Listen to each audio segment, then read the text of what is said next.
Indikator seseorang itu dikatakan sudah mulai kesemsem berat dengan dunia dan bisa menjadikan dia lepas dari keimanan kalau kesemsemnya dan kasmarannya itu sudah terlalu berat, jauh lebih berat daripada kepada Allah, yaitu adalah ketika dia memiliki sifat dalam satu riwayat yang panjang di mana Rasulullah mengatakan dia itu asadun fin nahar. Dalam satu riwayat disebut himarun, himar. Dia itu kemudian kayak singa atau kayak himar di waktu siang, Pak. Tapi ketika di waktu malam, maka dia sebagaimana jusah. Jusah itu bangkai.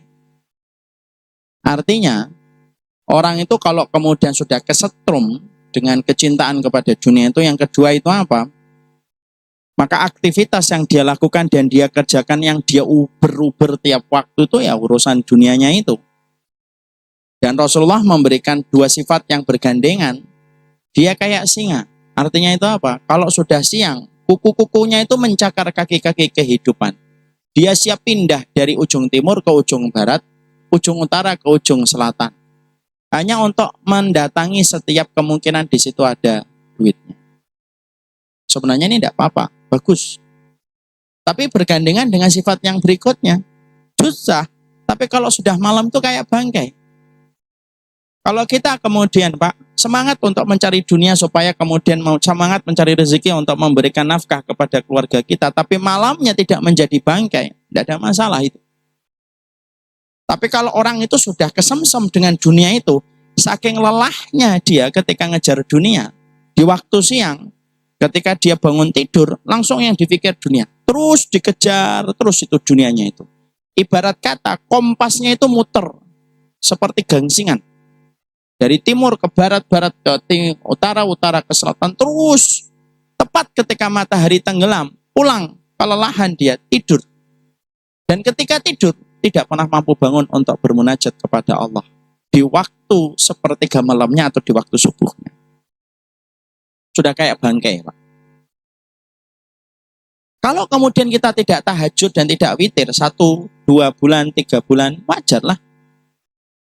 Tapi kalau orang itu sudah sampai bertahun-tahun dan mereka merasa kehidupannya normal-normal saja ketika tidak pernah bangun pada sepertiga malam, kata Rasulullah itulah salah satu sifat penduduk neraka yang aku lihat. Kalau malam itu bangkai.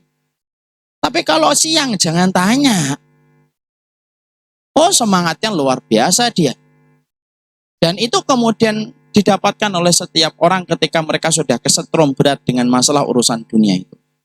Makanya Masya Allah ya, di situ kita paham ikhwan. Nyari dunia itu pun juga ada takaran waktunya. Makanya Rasulullah SAW itu mengatakan, kita ini kalau tawakal mencari rezeki itu sebagaimana tawakalnya burung. Dan Rasulullah kan menyebutkan waktunya kan. Gimana tawakalnya burung? Taqdu himason wa taruhu bitonan. Pergi pagi kosong, pulang sore hari penuh. Berarti berapa takarannya?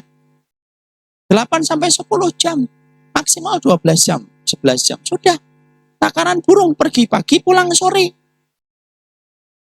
Tapi kadang-kadang ada orang itu perginya pagi, pulangnya tengah malam. Burung apa itu? Burung hantu. Kalau sekali 2 kali, 1 kali 2 pekan, normal. Tapi ada orang yang gaya kerjanya itu kayak gitu. Bertahun-tahun kayak gitu. Maaf ya Pak, kalau sekali 2 kali Bapak ada rapat, malam pulang, memang itu wajar. Kalau 1-2 bulan itu masih normal Pak. Bertahun-tahun gaya kehidupannya kayak gitu. Kita lupa takaran nyari duit itu sebagaimana takarannya burung. Rasulullah nyebutkan. Rasulullah itu kalau nyindir kita itu kan lembut. Takdu khimason, wataruhu bitonan. Perginya pagi, pulangnya sore. Nabi itu enggak kasar kalau ngomongin dan ngajarin umatnya itu enggak kasar. Wih, jangan kayak babi, enggak gitu Nabi. Nabi itu lembut Pak. Makanya kita yang harus paham. Karena orang yang pintar itu dengan satu isyarat itu paham. Oh, berarti takarannya sudah dibuat oleh Allah. Orang kalau sudah kemudian kesetrum dengan dunia, itu Masya Allah Pak, tidak peduli itu dia.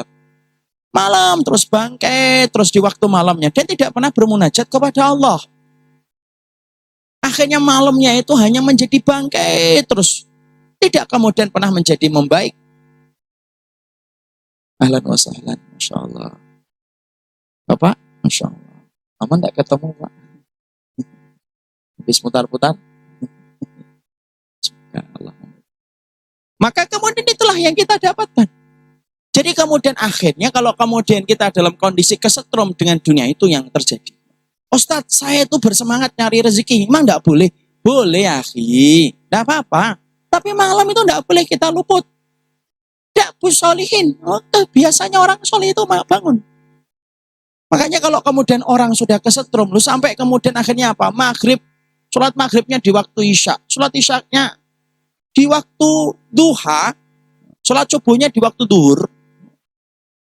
Karena sudah kemudian berantakan itu. Dan semacam itu kemudian sudah indikator cinta sama dunia. Kesetrumnya itu kebangetan.